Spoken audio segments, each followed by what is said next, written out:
क्या सर? क्या हाल है आपका? हाल चाल ठीक है? कैसा लगा इंटरव्यू देकर? सर ठीक था, कहीं कहीं। कहीं कहीं ठीक था? नहीं सर, कहीं कहीं और पढ़ना है अभी। अच्छा, तो कितने मॉक इंटरव्यू आप दे चुकी हैं अभी तक? Sir 7th। 7th है ये, ठीक है। तो किसी संस्था का नाम मत बोलिएगा, वैसे बताइए कि बाकी जगह क्या रहा रिस्पॉन्स आपका, फीडबैक? सर अच्छा ही था। है ना? इसमें दुखी होने की क्या बात है? अच्छा था तो खुश होकर बोलिए अच्छा था। अच्छा है, कोई चिंता वाली बात नहीं है, बहुत बढ़िया है। पहली बार में मसूरी का टिकट कटा हुआ आपका, बस औपचारिकता बाकी है। ठीक है, देखो आपकी एंट्री बहुत अच्छी है, ड्रेस जनरली बहुत अच्छी है, लेकिन अभी मैडम ने बताया कि आपने जो सैंडल पहना वो शायद ठीक नहीं है। ठीक है। तो ये शाइनिंग वाला मत रखिए, थोड़ा सिंपल रख लीजिए। वैसे भी बैठने के बाद दिखना भी नहीं है वो, लेकिन सिंपल रखिए, ठीक है। रेस्ट वॉच में आपको लग रहा है कुछ दिक्कत है? थोड़ा सा वो फ्लैशी लग रहा है। वहाँ पे मैम पहने नहीं देती। हाँ, शायद बात ही ठीक खत्म है, हो गई, हाँ। बात ही खत्म हो गई, ठीक है। बैठने का तरीका भी एकदम ठीक है। इंट्रोडक्शन मैंने आपसे पूछा तो आपने अच्छा बताया, लेकिन इंट्रोडक्शन जब देना तो हॉबीज वगैरह खुद ही बोल दीजिए पहले ही। Okay sir. उनको इतनी बातें सुनने को मिल जाएं कि फिर ज़्यादा डेफ देखना ना पड़े, उसी में से बात समझ में आए, ठीक है। दिव्या को लेकर सवाल थे, वो भी ठीक थे, नॉवल वाला भी, फिर सुश्री मायावती ममता बनर्जी वाला भी आपने अच्छा जवाब दिया, चंडीगढ़ भी ठीक था। फिर मैंने लिखना बंद कर दिया। फिर मैंने मेंबर से पूछा, सबसे सभी मेंबर्स की राय ये है कि जनरली आपकी तैयारी अच्छी है, तरीका अच्छा है बात करने का। जहाँ दिक्कत है, 3-4 दिक्कतें हैं छोटी छोटी। एक तो है कि जहाँ वो स्टैंड लेती है ना, तो बहुत दबाव में मत आइए। जैसे हरियाणा के मामले में स्टैंड लीजिए कि हाँ, हमारे राज्य में महिला के मामले में तरक्की हो रही है, काफ़ी तेज़ तरक्की हो रही है, और जो लेटेस्ट फैक्ट्स हैं वो कोट कीजिए वहाँ। और जो स्टैंड लिए दबाव में आने की ज़रूरत नहीं है, आपके स्टैंड आमतौर पर बड़े अच्छे हैं, रीजनेबल हैं, रैशनल हैं, कहीं कोई दिक्कत नहीं है। दूसरा, करंट अफेयर्स, विशेष रूप से हरियाणा के बारे में जो डेटा है लेटेस्ट, वो टिप्स पे होना चाहिए एकदम। उसमें ये नहीं कहना सर हाँ आया था सर अभी देखा नहीं, टिप्स पे एकदम ऐसे, ठीक है। और एक जनरल रिवीजन अगर टाइम है, कब है इंटरव्यू आपका यूपीएससी में? 27 को है ना, 5 दिन है। तो अगर समय मिले तो एक बार तेजी से जो करंट अफेयर साइंस टेक वगैरह के भी है ना, वो सब देख लीजिए। इसलिए नहीं कि वो पूछेंगे, कई बार पता होने से आप किसी प्रश्न के सुझावों में कुछ अच्छे पॉइंट्स जोड़ पाएंगे। इस पॉइंट ऑफ व्यू से अच्छी बातें ज़्यादा हैं। अच्छी बातें जो हैं, सबसे पहले ये कि आपके पास लगभग हर सवाल का जवाब है। कई बच्चे चुप हो जाते हैं बीच बीच में, आप बोल रही हैं, ये बहुत अच्छी बात है। दूसरी अच्छी बात है कि आपकी आवाज़ अच्छे से सुनाई दे रही है। कई बच्चे ना बहुत लो बोलते हैं, उनको बोलना पड़ता है बार बार, थोड़ा तेज़ बोलो, ऊंचा बोलो, नहीं समझ में आ रहा। आपकी आवाज़ एकदम मतलब ऑडिबल है और हम सुन पा रहे हैं बढ़िया से, अच्छे से आ रही है आवाज़। सबसे बड़ा फायदा है कि आपकी उम्र बहुत कम है, फर्स्ट अटेम्प्ट है। जब पहला अटेम्प्ट होता है, उम्र कम हो किसी बच्चे की, तो मेंबर्स को पहले से एक पॉजिटिव फीलिंग रहती है कि इस बच्चे ने पहली बार में यहाँ तक एंट्री की है, तो उसको सफल होना चाहिए। तो ये बेनिफिट तो है ही।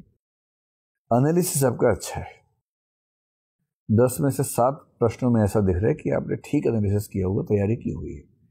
एक अगर रैंडम आता है तो भी आपकी स्किल्स ठीक है एनालिसिस की। जैसे मैंने लास्ट में सवाल पूछा था ना, विनम्रता समझदारी, तो स्किल्स आपकी ठीक है वहाँ भी, और वेल प्रिपेयर्ड आप हैं। ऑनेस्ट डिफेंस है, सॉरी आपने कम से कम 15 बार बोला होगा, और आपका सॉरी चुभता नहीं है। 10-12 बार तो हम सबसे बुलवाते हैं सॉरी, ऐसा नहीं कि आपने ज़्यादा बोल दिया, सब बोलते हैं, पर किसी किसी को सॉरी बोलते हुए लगता है कि रो ही पड़ेगा। आपका सॉरी बड़ा ईमानदार सा है, और मतलब आपको सॉरी में भी 2 नंबर एक्स्ट्रा ही मिल रहे हैं, कम नहीं हो रहे नंबर उससे, कहने का भाव ये है। तो सॉरी आप ठीक बोल रही हैं, वैसे बोलिए। और एक खास बात है कि थोड़ी सी रॉनेस जिसको बोलते हैं ना, कि आप एक ग्रामीण क्षेत्र से आई हैं, तो वो दिख रहा है भाषा से, जो कि अच्छी बात है। उच्चारण में मुझे नहीं पता कि इतने कम टाइम में आप कर पाएंगे या नहीं, पर मैं आपको कुछ संकेत कर रहा हूँ इस सेंस में कि अगर आप कुछ करना चाहें तो कर लें, ना कर पाएं तो तनाव मत लीजिएगा। जो एक ट्रेंड है वो ये है कि आप ज को ज बोलती हैं कई जगह, ठीक है। जैसे जंग शब्द है, आपने जंग बोला उसको, एज को एज बोला, बावजूद को बावजूद बोला, जानकारी को जानकारी, निजी को निजी, प्रजा को प्रजा। अच्छी बात है कि आपको ज और ज दोनों बोलने आते हैं। कहीं कहीं आप कंफ्यूज हैं कि ये ज होगा कि ज होगा, है ना। तो एक बार ऐसे 20-25 शब्दों की लिस्ट बना लीजिए, 2 बार बोलने का अभ्यास कर लीजिए, ध्यान रहेगा तो अच्छी बात है, गलती हो जाए तो चिंता मत कीजिएगा। एक शब्द है ऑनेस्ट, HONEST, आप उसको हॉनेस्ट बोलती हैं। अगर आपकी आदत में है तो बोल लीजिए, कोई दिक्कत नहीं है, क्योंकि इससे भी पता लगता है कि आप बहुत लंबे समय शहर में रह के नहीं आए हैं। गांव का जो गांवपन है वो बना हुआ है, बचा हुआ है, उसकी वैल्यू है। लेकिन ऑनेस्ट बोल सकती हैं तो ऑनेस्ट बोल लीजिए उसको। श में आप सब जगह ठीक बोलती हैं, एक जगह अपने अशोक को अशोक बोल दिया, तो ऐसा तो है नहीं कि आप स और श में अंतर नहीं कर पा रही हैं, आपको आता है करना, तो अशोक को अशोक कर लीजिएगा हो पाए तो। एक जगह आप दबाव में थी, आपने कहा बहुत सारे कदम उठाए गए हैं, है ना, ऐसा हो जाता है। ये केवल इसलिए बता रहा हूँ कि पहले से दिमाग में रहेगा तो शायद आप वहाँ इसको पहले ही भाप जाएंगे और ऐसी गलती नहीं करेंगे। इन गलतियों से आपका नंबर कट नहीं रहा है, लेकिन हाँ, ये ना हो तो शायद थोड़ा सा और अच्छा होगा। कितने अंक मिलने पे आप IAS बन जाएंगे इस बार? सर मीन्स तो अच्छा हुआ है। अच्छा है, बहुत अच्छा, बहुत अच्छा। खतरनाक, आग लगा दी मतलब आपने? सर ऑप्शनल में लगा दी। आग लगा दी ऑप्शनल में। कितने नंबर आ जाएंगे?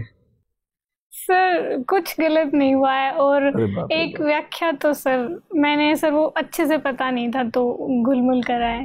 कोई बात नहीं। अगर 300 के आसपास ऑप्शनल में आ जाए, GS भी ठीक हुआ है सर, इथिक्स अच्छा हुआ है बहुत, और ऐसे भी बहुत अच्छा हुआ तो मैं ये मान के चल सकता हूँ कि अगर आपको 180 185 आ गए तो IAS का चांस बन सकता है।